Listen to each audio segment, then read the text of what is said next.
Las palabras estaban garabateadas en la tapa de cuero agrietado de un libro, cubiertas de un moho verdoso que parecía pulsar con vida propia. El hedor que emanaba era insoportable, una mezcla de podredumbre ácida, putrefacción dulzona y algo químico que se aferraba a la garganta como un veneno invisible. Al principio, creí que el olor venía del libro, pero pronto me di cuenta de que impregnaba toda la casa. Comida descompuesta, insectos, ratas, desechos humanos, todo se fundía en un caos indistinguible, un miasma que parecía tener peso propio, como si el aire mismo estuviera enfermo. Si tienes el estómago débil, detente aquí.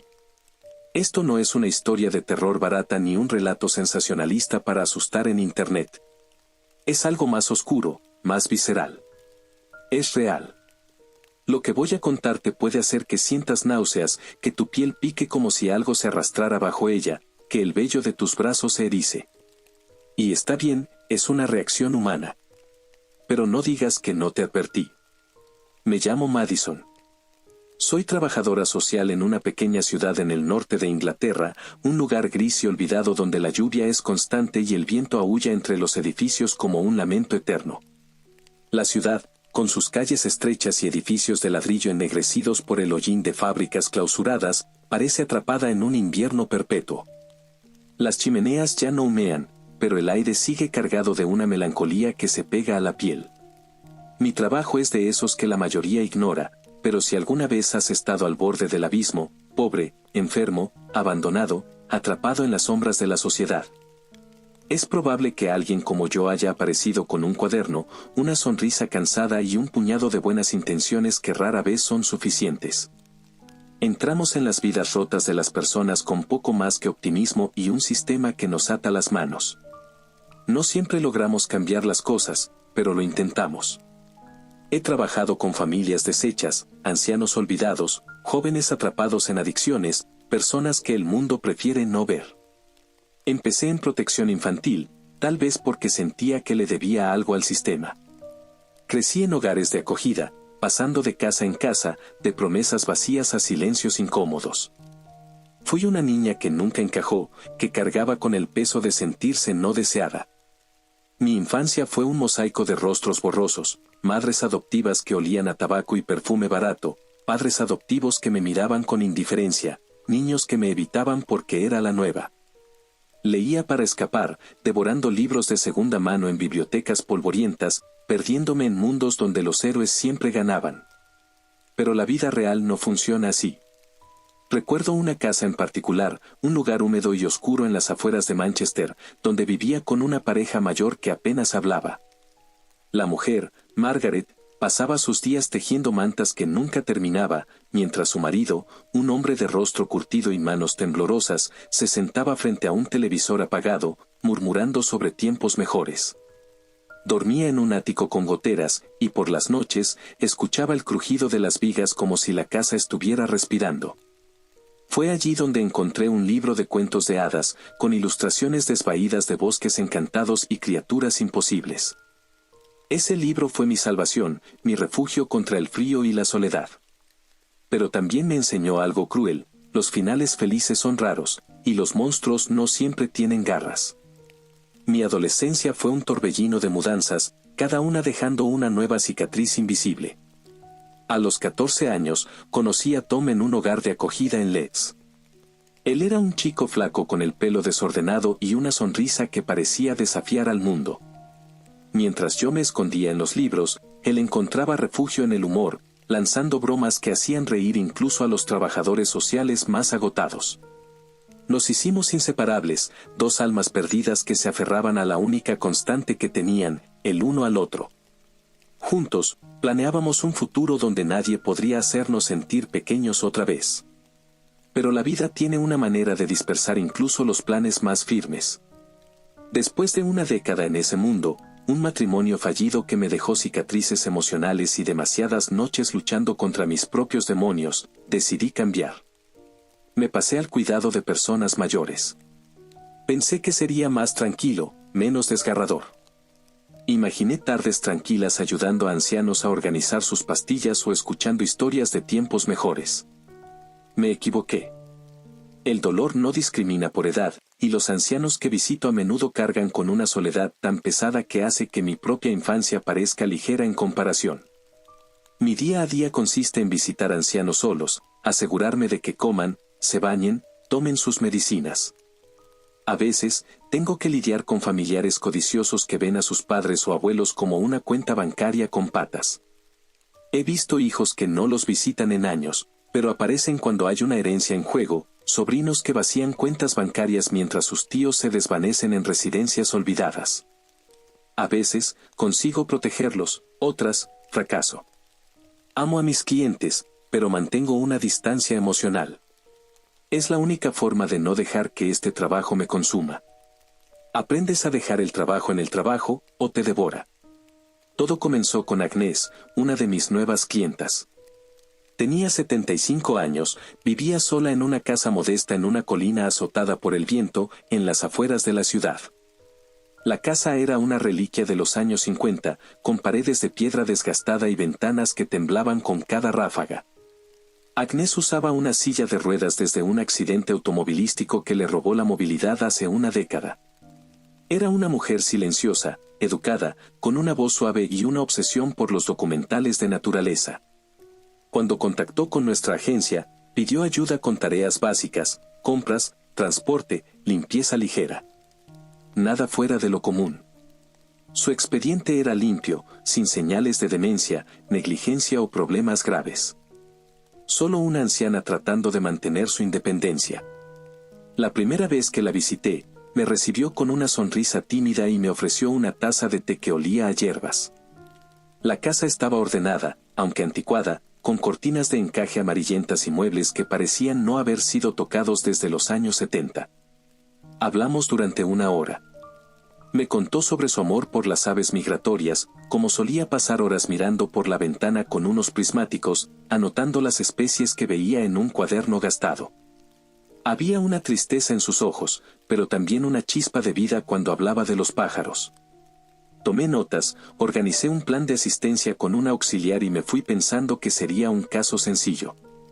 Pero algo en esa visita me dejó inquieta.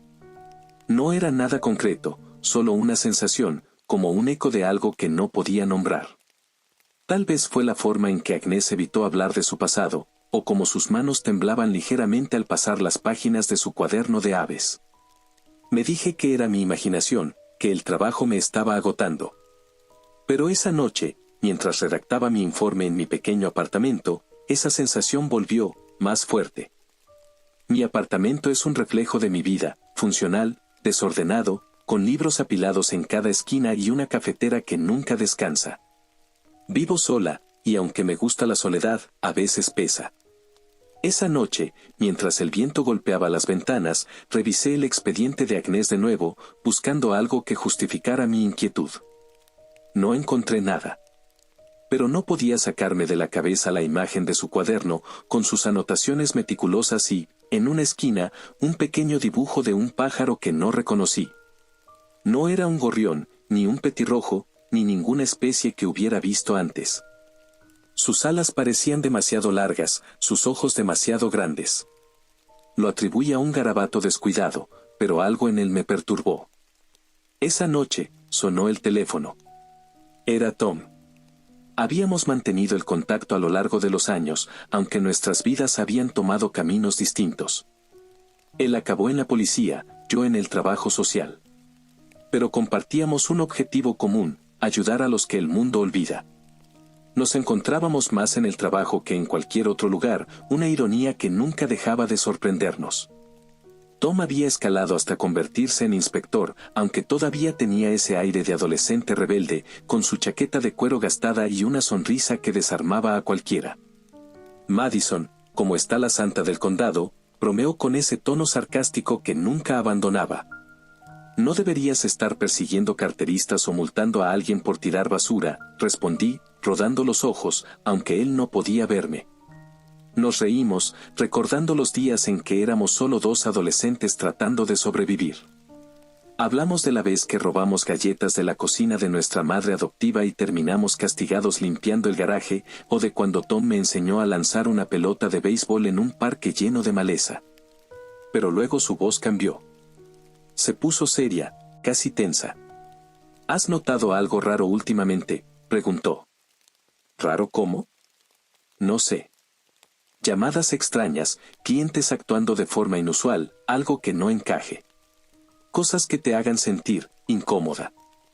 Fruncí el ceño, sosteniendo el teléfono con más fuerza. ¿Qué está pasando, Tom? Suéltalo. No puedo decir mucho. Hemos tenido reportes, casos aislados, pero suficientes para preocuparnos. Todo cerca de tu zona, en las afueras. Casas en mal estado, personas que cambian. ¿Mis clientes están en peligro?, pregunté, enderezándome en la silla. No estoy diciendo eso. Solo, mantén los ojos abiertos. Si algo no te parece bien, confía en tu instinto. Y llámame. ¿Hablas en serio? Muy en serio, Madison. Ten cuidado. Sus palabras se quedaron conmigo, como una sombra que no podía sacudirme. Tom no era de los que se ponían nerviosos sin motivo, y mucho menos de lanzar advertencias vagas. Algo estaba mal, y eso me inquietaba más de lo que quería admitir. Intenté ignorarlo, concentrarme en mi informe, pero no podía dejar de pensar en sus palabras. Esa noche, soñé con una casa llena de moho, con paredes que respiraban y un libro que susurraba mi nombre. Los días siguientes fueron una rutina monótona, visitas a clientes, formularios interminables, reuniones con supervisores que parecían más interesados en cumplir cuotas que en ayudar. Pero la advertencia de Tom seguía allí, como un zumbido constante en mi cabeza. Revisé los expedientes de mis clientes, buscando cualquier cosa fuera de lo normal. Nada destacaba, pero no podía evitar sentir que algo se me escapaba. Pasé por la casa de otro cliente, Harold, un viudo de 80 años que vivía en un apartamento lleno de recuerdos de su esposa fallecida. Harold era un hombre dulce, con una risa que resonaba como un eco de mejores días. Pero esa vez, noté algo diferente. Su apartamento, normalmente impecable, tenía un leve olor a humedad. Encontré un montón de periódicos viejos apilados en una esquina, algo inusual para él. Cuando le pregunté, se rió y dijo que estaba guardando cosas para el invierno. Su comentario me dejó inquieta, pero no había nada concreto que pudiera señalar. Le prometí volver pronto y anoté una nota para seguirle la pista. Decidí ampliar mi búsqueda. Visité a otros clientes, revisé sus casas con más atención, buscando cualquier señal de lo que Tom había mencionado. Encontré pequeños detalles que, por sí solos, no significaban nada, una acumulación de basura en el patio de una anciana, un olor extraño en el sótano de un hombre que normalmente mantenía su casa impecable. Un cliente que de repente se mostraba evasivo cuando le preguntaba por su rutina. Cada incidente era pequeño, pero juntos formaban un patrón que no podía ignorar. Una tarde, mientras tomaba café con Rachel, una colega que cubría el otro lado del condado, compartí mis preocupaciones. Rachel era una veterana en el trabajo social, con un sentido del humor seco y una capacidad asombrosa para mantener la calma en las peores situaciones. Pero cuando mencioné los casos extraños, su expresión cambió. Ahora que lo dices, dijo, removiendo su café con una cuchara, tengo un cliente que ha estado actuando raro. Un tipo de mediana edad, perdió a su esposa el año pasado. Siempre fue un poco desordenado, pero últimamente, no sé, es como si estuviera coleccionando basura. Dice que es para recordar. No le di importancia, pero ahora me estás poniendo nerviosa. ¿Mencionó algo sobre un libro?, pregunté, con el corazón acelerado. Rachel frunció el ceño. No, pero dijo algo extraño la última vez que lo visité. Habló de abrazar el final. Pensé que era una forma poética de hablar de su duelo, pero no lo sé. Tal vez debería revisar su casa de nuevo. Le pedí que me mantuviera informada y volví a mi rutina, pero la conversación con Rachel no me dejaba en paz. Empecé a llevar un cuaderno aparte, uno que no formaba parte de mis informes oficiales, donde anotaba cada detalle extraño, cada comentario fuera de lugar, cada olor que no podía explicar. El cuaderno se llenó rápidamente. 4 días después, tenía programada una visita de seguimiento con Agnes. Intenté contactarla por teléfono para confirmar, pero no contestó. No era raro, muchos de mis clientes ignoran el teléfono o simplemente no lo oyen. Decidí pasar por su casa, un trayecto corto pero incómodo bajo una lluvia fría que empapaba todo. El camino a su casa serpenteaba por colinas cubiertas de hierba húmeda y el viento hacía que mi paraguas fuera inútil. Cuando llegué, el olor me golpeó como una pared. Era un hedor denso, rancio, como si algo hubiera muerto y se hubiera podrido durante semanas. Pensé que podría ser un problema con el alcantarillado, pero al acercarme a la puerta principal, supe que venía de dentro. Era más que un olor, era una presencia, algo que se metía en los pulmones y se quedaba allí. Golpeé la puerta varias veces, fuerte, con los nudillos. «Agnès, ¿estás ahí?» «Soy Madison, de la agencia». Hubo silencio. Estaba a punto de irme, convencida de que debía reportarlo y dejar que la agencia manejara el siguiente paso, cuando escuché un ruido. Un golpeteo suave, rítmico, como si alguien intentara abrir la puerta desde dentro, pero con manos débiles. Giré el pomo, con el corazón acelerado. La puerta se abrió con un crujido lento, y una avalancha de insectos, cucarachas, ciempiés, escarabajos, y ratas salió disparada hacia el exterior. Grité, retrocediendo de un salto, mientras las criaturas se dispersaban por el jardín empapado. Las ratas chillaban, los insectos zumbaban, y el olor se intensificó, golpeándome como un puñetazo en el estómago. Me puse guantes, una mascarilla y gafas protectoras de mi bolsa de trabajo. No era la primera vez que enfrentaba condiciones insalubres, he visto casas con moho, basura acumulada, incluso casos de síndrome de Diógenes, pero esto era diferente. Era abrumador. Llamé a Tom desde el porche, con la voz temblorosa, y le dije que podría necesitar refuerzos. No sé qué está pasando, pero creo que Agnès está en problemas.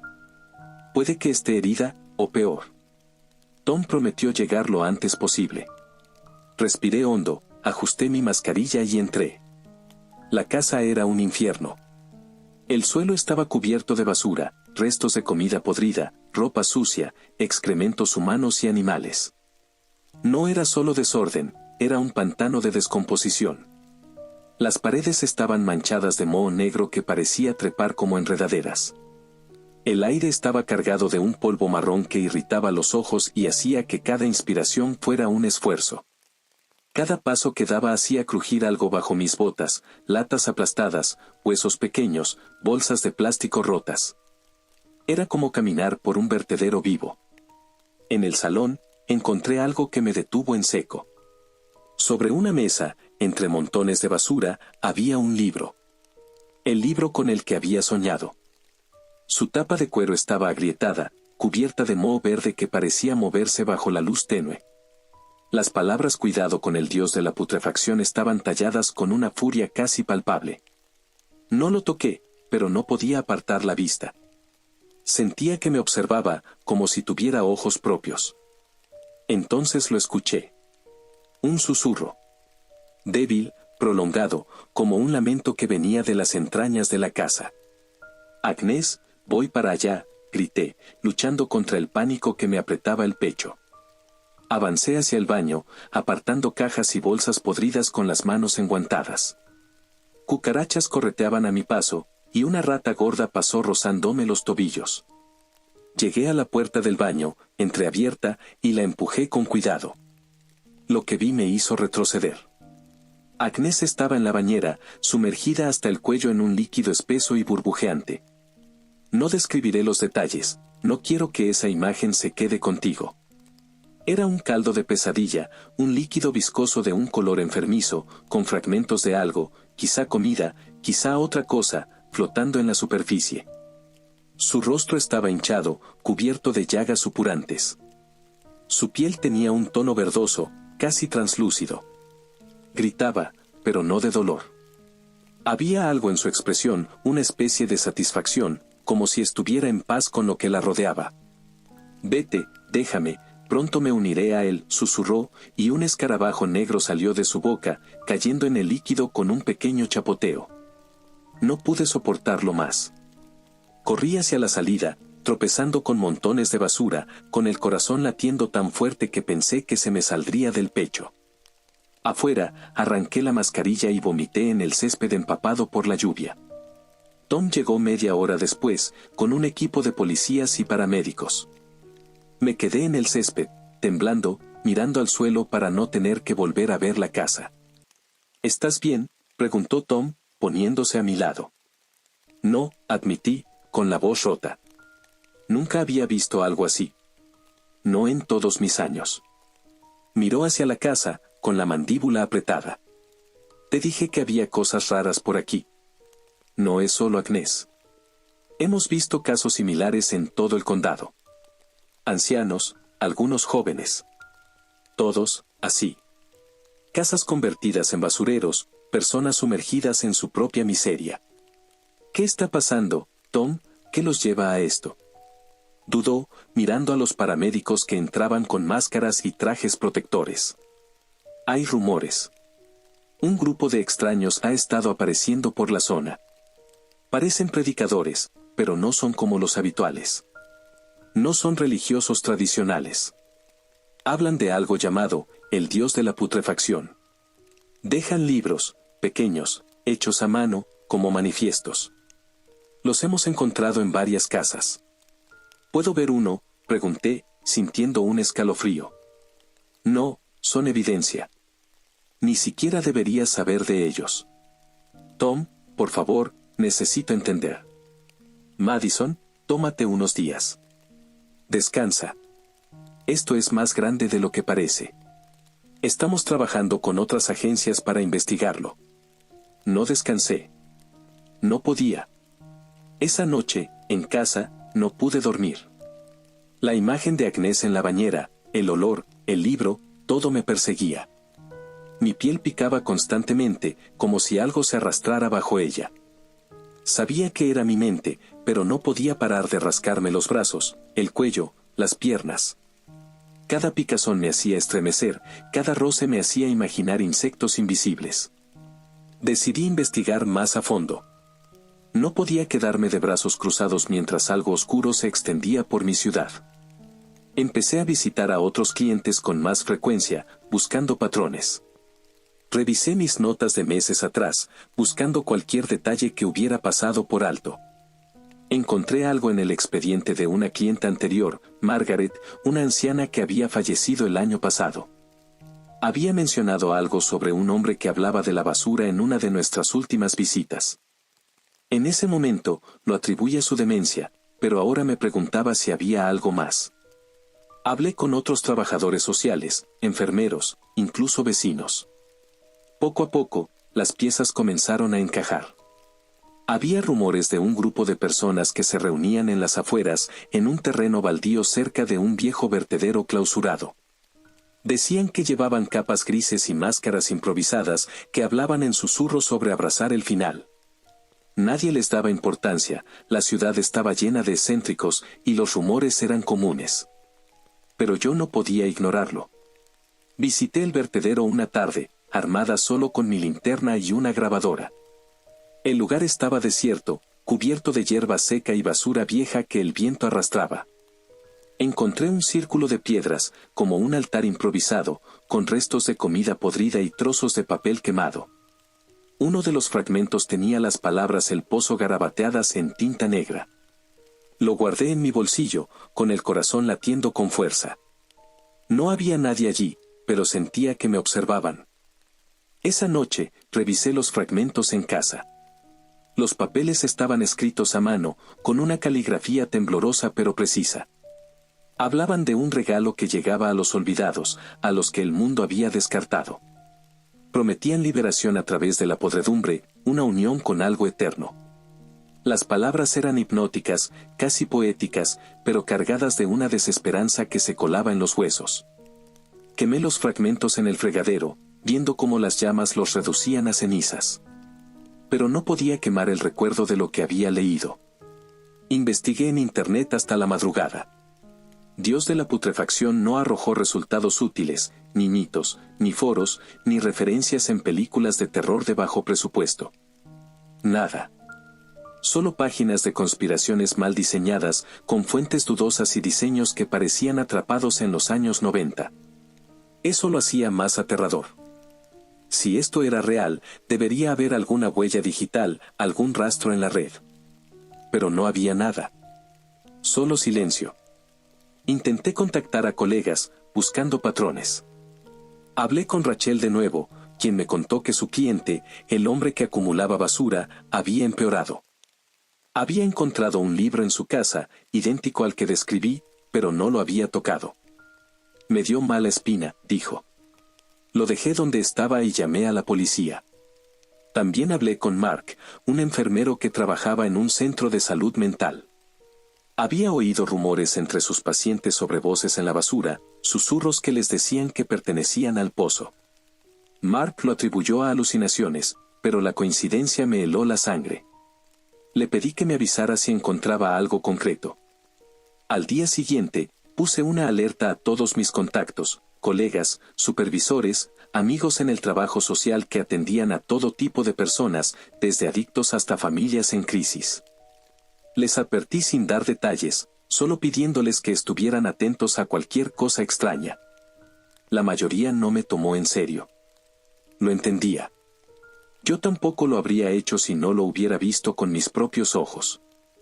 Entonces, recibí una llamada de Sara, una trabajadora social que se ocupaba de familias en riesgo. Su voz temblaba, como si acabara de ver un fantasma. Madison, tienes que venir. Es como lo que describiste. No sé qué está pasando, pero no es normal. Me dio una dirección a pocas calles de la casa de Agnes. Llamé a Tom de camino, con el corazón en la garganta. La lluvia había empeorado, convirtiendo las calles en ríos de lodo. Mi coche patinaba en las curvas, pero no podía reducir la velocidad. Algo me decía que el tiempo se agotaba. Cuando llegué, Sara estaba en la acera, abrazando a un niño pequeño, Liam, de unos 7 años. Según ella, Liam vivía con su tía, Ellen, tras perder a sus padres en un accidente de coche 2 años atrás. Ellen era una buena persona, dedicada, que luchaba por darle estabilidad a Liam. Sara la visitaba regularmente para asegurarse de que todo estuviera en orden. Pero algo había cambiado. Ellen había dejado de responder sus llamadas, y cuando Sara fue a la casa para una visita programada, encontró a Liam solo, asustado, diciendo que su tía no era ella misma. «Está dentro», dijo Sara, con los ojos rojos de tanto llorar. «No sé qué le pasó. No es ella. No es humana». Le dije a Liam que esperara con Sara y me preparé. Traje un traje protector barato, botas de goma, mascarilla y gafas. No quería arriesgarme. Entré a la casa, con el estómago revuelto. La planta baja parecía normal, al menos a primera vista. Había juguetes esparcidos por el suelo, platos sucios en la cocina, señales de una vida cotidiana. Pero el olor estaba allí, sutil al principio, pero inconfundible. Subí las escaleras, y con cada paso, el hedor creció, volviéndose más denso, más opresivo. Mis ojos empezaron a arder detrás de las gafas. Llegué al dormitorio principal. La puerta estaba entreabierta. La empujé. Era un eco de la casa de Agnes, pero más ordenado, casi ritualístico. La basura, comida podrida, ropa sucia, envases aplastados, estaba dispuesta en patrones extraños, como si alguien hubiera diseñado un altar grotesco. Las paredes estaban cubiertas de frases garabateadas con algo viscoso, marrón y verde. Ellen estaba en el centro, sentada en el suelo dentro de un círculo de desperdicios. Sus ojos estaban cerrados, su cuerpo inmóvil, como en un trance profundo. Su ropa estaba empapada de algo pegajoso, y su piel tenía ese mismo tono verdoso que vi en Agnes. No se movía, pero respiraba, lenta y rítmicamente, como si estuviera meditando en medio de la podredumbre. Y allí, en una mesa junto a la cama, estaba el libro. Era idéntico al que había visto en la casa de Agnes, cuero agrietado, moho en las esquinas, letras talladas con furia. Lo metí en una bolsa de plástico con manos temblorosas, sin abrirlo, y salí corriendo. Afuera, Tom ya había llegado con un equipo de policías. Le conté todo, excepto lo del libro. Eso lo guardé para mí. Ellen fue llevada al hospital. No había heridas físicas, pero estaba ida, atrapada en un estado de desconexión total. Liam se quedó con Sarah mientras las autoridades investigaban. No había rastro de violencia, pero tampoco de respuestas. Esa noche, en casa, el libro estaba sobre mi mesa de cocina, envuelto en la bolsa de plástico como si fuera una bomba a punto de estallar. Su presencia me aplastaba. Sentía una urgencia casi irresistible de abrirlo, de leerlo, de entender que podía llevar a alguien a descender a ese estado. Pero algo me detenía. Cada vez que miraba el libro, una oleada de desesperanza me invadía. Pensamientos oscuros se colaban en mi mente: no vales nada. Eres basura. Deberías rendirte. Deberías desaparecer. Me obligué a apartarlo, guardándolo en una caja de metal bajo llave en el armario. Pero incluso encerrado, sentía su peso, como si estuviera vivo, susurrándome. Llamé a Tom. Ellen seguía en el hospital, sin cambios. Le pregunté por Agnes. Estable, dijo. Pero no habla. Solo se arranca la piel como si quisiera quitarse algo de dentro. Decidí visitar a Agnes. Si alguien sabía algo, era ella. Necesitaba respuestas, no solo por Ellen, sino por Liam, por mí, por todos los que podían estar en peligro. El hospital estaba a pocos kilómetros, pero una tormenta brutal había convertido las carreteras en ríos. La lluvia caía en cortinas, y los relámpagos iluminaban el cielo como si el mundo estuviera rompiéndose. Llegué empapada, con el corazón acelerado. La recepcionista me miró con desconfianza, pero mi placa de la agencia la convenció después de un breve intercambio. Habitación 308. Encontré a Agnes en una cama rodeada de máquinas que pitaban suavemente. Estaba irreconocible. Había perdido peso, su piel estaba cubierta de llagas y vendas, y sus manos ya casi no tenían piel, dejando marcas rojas y sangrientas. Sus ojos eran huecos, como si el alma que una vez los habitó se hubiera desvanecido. Agnes, dije suavemente, acercándome. Necesito que me hagas un favor. Dime sobre el dios de la putrefacción. Se detuvo, solo un instante, y luego siguió rascando. No sé de qué hablas, murmuró, con la voz seca como papel. Por favor. Hay un niño, Liam. Su tía está como tú estabas. Necesito ayudarlos. Me ignoró, pidiéndome algo afilado para rascarse. Cambié de táctica, apelando a algo más profundo. Sé que te sientes sola, Agnes. Sé que a veces el mundo te hace sentir como si no importaras. Pero no estás sola. No eres basura. Eres importante. Una lágrima cayó por su mejilla, y por un momento, vi un destello de la mujer que conocí en nuestra primera visita. No lo entiendes, susurró. Me dijo que era mi lugar. El pozo. Donde todo termina. Donde pertenezco. ¿El pozo?, pregunté, con un nudo en el estómago. Asintió, mirando al vacío. El tanque séptico de mi casa, ellos me prometieron que ahí me uniría a él en la eternidad. Quería ir allí. Era lo correcto. Pero no pude. Estaba tan cansada. Un escalofrío me recorrió la espalda. Agradecí a Agnes y salí disparada hacia la casa de Ellen. Algo me decía que Ellen ya no se encontraba en el hospital, y sabía a dónde se dirigía. La tormenta estaba en su apogeo, con truenos que hacían temblar el suelo. Llamé a Tom mientras conducía, con la voz quebrada. Revisa el tanque séptico en la casa de Ellen. Creo que escapó del hospital y está ahí. Llegué primero. Corrí al patio trasero, buscando el acceso al tanque. La lluvia había convertido el césped en un lodazal, pero encontré una tapa medio abierta, con la tierra removida a su alrededor. El olor era insoportable, incluso con la tormenta llevándose parte del hedor. Me puse el traje protector, aseguré una linterna frontal y bajé por la escalera de metal. El tanque era un infierno líquido. El agua de la tormenta lo había llenado hasta la cintura, un caldo espeso de desechos que se pegaba a mi traje. Grité el nombre de Ellen, pero el rugido de la lluvia ahogaba mi voz. Entonces vi un movimiento en la esquina, un leve chapoteo. Ellen, llamé, avanzando con dificultad a través del líquido viscoso. Estaba allí, sumergida hasta el pecho, inmóvil. viva, pero en trance, con los ojos cerrados y la boca entreabierta. Intenté arrastrarla, pero era como mover un peso muerto. El agua seguía subiendo, amenazando con cubrirnos a ambas. Entonces lo sentí. Un chapoteo detrás de mí. Un siseo húmedo, antinatural. Me giré, con el corazón latiendo en mis sienes. Al principio, pensé que era una alucinación, un truco de los gases tóxicos. Pero lo vi. Una figura grotesca emergió del líquido. Tenía piel hinchada y burbujeante, huesos expuestos como ramas rotas, cubierta de moho y hongos que parecían moverse. Su rostro era una calavera alargada, con cavidades vacías donde deberían estar los ojos. Fluidos goteaban de su boca abierta, y un olor a podredumbre pura me golpeó.